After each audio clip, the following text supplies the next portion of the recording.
Hello everyone, नमस्कार।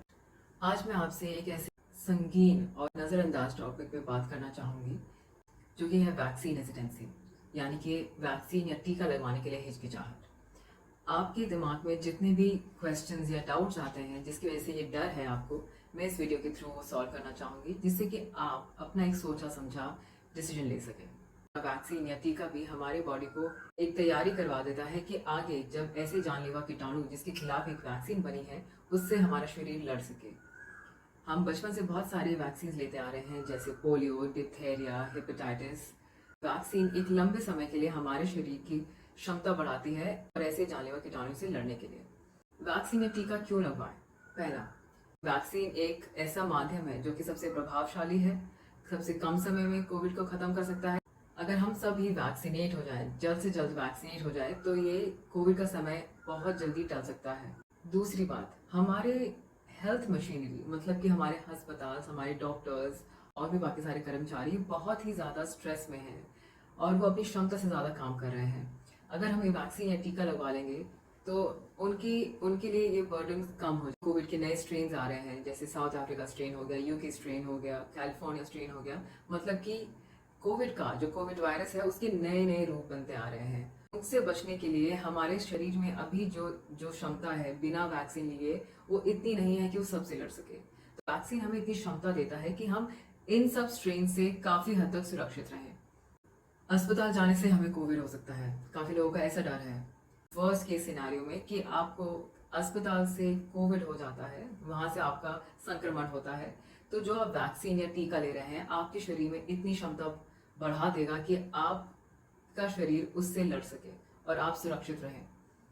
दूसरा, आपकी भी पूरी जिम्मेदारी है कि आप पूरी सतर्कता के साथ जाएं और तैयारी के साथ जाएं। आप मास्क पहन के जाइए, डबल मास्क पहन के जाइए, फेस शील्ड लगाइए, दूरी बनाए रखिए।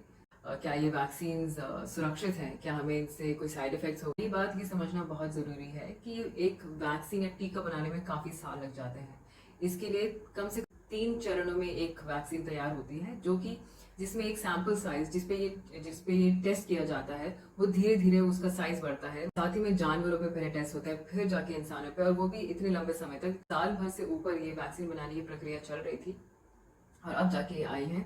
उसके अलावा कोई भी वैक्सीन या टीका होता है वो अंतर्राष्ट्रीय और राष्ट्रीय स्तर को मैच करके ही जनरल पब्लिक के लिए निकाली जाती है।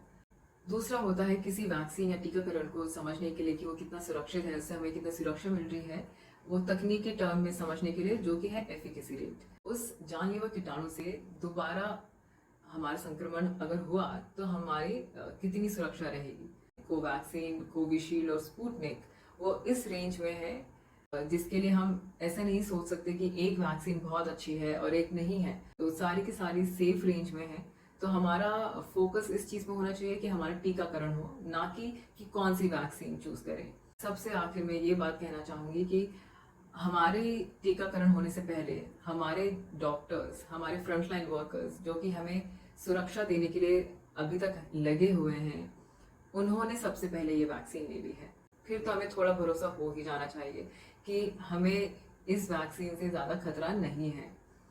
Role of a vaccine, vaccine या टीके का क्या रोल होता है, यहाँ आपको समझना बहुत ज़रूरी है कि एक वैक्सीन या टीके का रोल 100% सुरक्षा देना नहीं होता है। वैक्सीन या टीके का रोल ये होता है कि वह आपके शरीर में जो भी आपकी पहली शारीरिक क्षमता है उसको काफी हद तक बढ़ा देता है और एक लंबे समय तक वो सुरक्षा रहती है हमारे शरीर में, जिससे हम उस जानलेवा कीटाणु से लड़ सकें। इसी वजह से आपने कुछ केसेस सुने होंगे कि टीकाकरण होने के बाद भी उन्हें कोविड हो गया है। तो इसका मतलब ये नहीं है कि टीका काम नहीं कर रहा है या फिर टीका लगवाने की जरूरत नहीं है। ऐसा बहुत कम चांसेस होता है कि किसी के साथ हो, क्योंकि सबका शरीर अलग है, सबकी क्षमता अलग है, जिसकी वजह से ये हो सकता है कि किसी को दोबारा हुआ है। वैक्सीन या टीके के साइड इफेक्ट्स क्या हैं? साइड इफेक्ट्स मतलब कि जब आप वैक्सीन लगवाते हैं या फिर टीका लगवाते हैं तो उसके बाद 1 या 2 दिन तक आपके ऊपर क्या लक्षण आते हैं उसे साइड इफेक्ट कहते हैं। और सबसे आम लक्षण है बुखार होना, अकड़न होना, लालपन होना, सूजन होना। इसका मतलब ये होता है कि आपके शरीर में कीटाणु से लड़ने के लिए तैयारी हो रही है या फिर इसकी क्या छाप दिमाग में पड़ रही है जिससे कि आगे वो उसी कीटाणु से लड़ सके। तो ये बहुत ही आम बात है बल्कि ये तो एक पॉजिटिव साइन होता है कि अगर आपको हल्का सा बुखार आया या फिर अकड़न हुई है, इसका मतलब कि वैक्सीन या टीका बिल्कुल सही काम कर रहा है। और जिनको नहीं आया तो वैसे कोई दिक्कत नहीं है, और ये सिर्फ नॉर्मल पैरासीटामोल से बिल्कुल सही हो जाता है। लेकिन इसके अलावा अगर कोई ऐसे लक्षण हैं जिस जो कि हमने नहीं सुने हैं, जो कि 2 दिन से ज़्यादा रह रहे हैं, तो आप तुरंत ही डॉक्टर से बात करिए। हेल्पलाइन नंबर दी गई है, वहाँ कॉल कीजिए। दूसरी बात, जहाँ पे आपको वैक्सीन लगेगी या टीका लगेगा, वहाँ पे आधे घंटे का समय दिया जाता है वैक्सीन लगने के बाद, जहाँ पे आपको मॉनिटर किया जाता है कि आपके ऊपर कोई ऐसा रिएक्शन तो नहीं आ रहा है, ऐसा साइड इफेक्ट तो नहीं है। जब आप वैक्सीन लगवाने चाहें या टीका लगवाने चाहें, तो कुछ लोगों को बहुत ध्यान रखना चाहिए या एहतियात बरतनी चाहिए। वो है प्रेग्नेंट वुमेन हो गई हैं, जिनको बीपी इशू है, जिनको दिल की प्रॉब्लम है, हार्ट प्रॉब्लम है, या फिर जिनका इम्यून सिस्टम वीक है, या जिनको एलर्जीज हो जाते हैं, और या फिर जिनको बुखार हुआ हो कुछ समय पहले या फिर बुखार हो रहा है।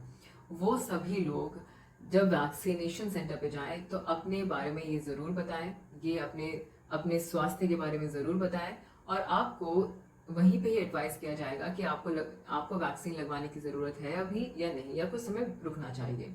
फिर ये सवाल आता है कि कौन सी वैक्सीन चूज करें। अभी तक इंडिया में कोवैक्सीन, कोविशील्ड और अभी रिसेंटली स्पुतनिक 5 अलाउ की गई है DCGI ने।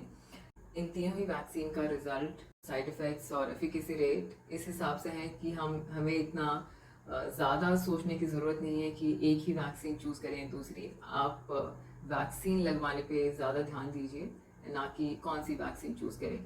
लेकिन साथ ही साथ ये समझना भी ज़रूरी है कि कौन सी वैक्सीन किसके लिए ज़्यादा प्रभावशाली हो सकती है या किसको थोड़ा ध्यान रखना चाहिए। वैक्सीन की फैक्ट शीट होती है, जिसमें लिखा होता है पहले से ही कि किन लोगों को ज़्यादा सतर्क रहना चाहिए। ब्लड क्लॉटिंग और कोविशील्ड के बारे में थोड़ी सी मैं आपको जानकारी देना चाहूँगी। पहला, हमारे स्वास्थ्य मंत्रालय ने अभी एक रिपोर्ट जारी करी है, जिसमें काफ़ी सारे लक्षण लिखे गए हैं कि अगर ऐसे लक्षण हैं आपको, तो ये हो सकता है कि आपको शायद ब्लड क्लॉटिंग जैसे सिम्टम्स से रिलेटेड हो सकता है, और अगर है तो आप जो हेल्पलाइन नंबर है उनको सूचित करिए, और आपको उस हिसाब से गाइड किया जाएगा कि आप आगे क्या करें। ये जो एक रिपोर्ट निकाली है, ये निकाली गई है जो कमेटी है AEFI कमेटी के रिपोर्ट फाइंडिंग पे, जिन्होंने देखा कि 1 करोड़ में 6 के आसपास ऐसे केसेस। तो इसीलिए ही अगर पहले आपने जो ये डोजेस होते हैं, 2 डोज होती है कोविशील्ड कोवैक्सीन की और स्पुतनिक की भी, तो अगर वो पहले डोज के बाद आपको कुछ ऐसे लक्षण आए हैं, तो आप हेल्पलाइन नंबर पे बताइए, वैक्सीनेशन टीका लेने से पहले बताइए, जिससे कि आपको वो सही सूचित कर पाए कि आप किस तरीके से वैक्सीन लेने के बाद अपना ध्यान रखें। अभी तक का जो डेटा है, जो WHO वर्ल्ड हेल्थ ऑर्गेनाइजेशन है, उसके हिसाब से अभी तक इतना समझ में आया। बाकी भी जो डॉक्टर्स के हिसाब से जो डेटा और रिपोर्ट्स हैं, उसके हिसाब से ये है कि जो भी हम वैक्सीन अभी लेंगे वो आपको काफ़ी समय तक क्षमता ज़रूर देगी, और जो भी इस काफ़ी स्ट्रेन्स हैं उनके खिलाफ काफ़ी हद तक सुरक्षा मिलेगी, जिससे आपको बार बार ना लगवाना पड़े। आखिर में मैं आप सभी से अपील करूंगी कि आप वैक्सीन लगवाएं, टीका लगवाएं, क्योंकि यही एक तरीका है जो कि इस कोविड के समय को सबसे जल्दी खत्म कर सकता है, सबसे ज़्यादा प्रभावी है और किफ़ायती है। दूसरा, आप अफवाहों पर यकीन ना करें। आप WHO की वेबसाइट पे जाइए, या फिर आप स्वास्थ्य मंत्रालय की वेबसाइट पे जाइए, वहाँ पे सबसे ज़्यादा डिटेल्स दी हुई है। वो सही जगह है, वहीं से इंफॉर्मेशन लेके अपना एक मन बनाइए और जाइए। So, thank you all. Thank you for listening.